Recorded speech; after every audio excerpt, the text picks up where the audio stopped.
A halfway house for Pennsylvania inmates sits right between four churches in Sharon and down the street from an elementary school. And it's also been housing sex offenders. So the city is now stepping in to try to move it somewhere else. 27 First News reporter Molly Reed talked with city leaders and some people concerned about the facility.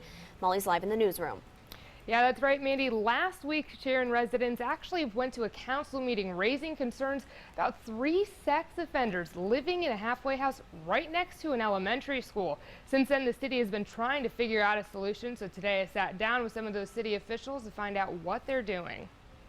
Down the street from Sharon's shops and businesses is one of the state's halfway houses. It currently houses and monitors 36 people that were in jail and are trying to get jobs in Sharon. Just behind the building sits West Hill Elementary School. The issue, as far as the police department was concerned, was the violent criminals and the sexual offenders. And I think being that close to a grade school, it did raise some concerns with the public. This week, Chief Smith contacted the state about those concerns regarding 3 sex offenders living at the house. When he went to check this morning, they were finally moved to another facility.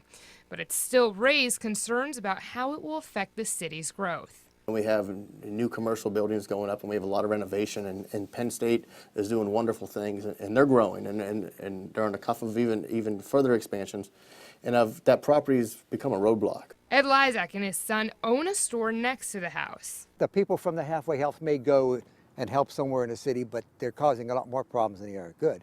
He said it doesn't seem like the people living there are actually being rehabilitated. The house is owned by the United Way and rented out by the State Department of Corrections. Chief Smith says there is a need for a facility like this, but it's concerning where it is right now.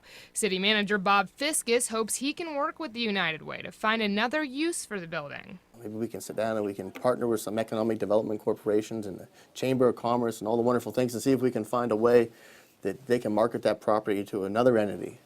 In the meantime, Chief Smith says he's going to keep monitoring closely who is living there.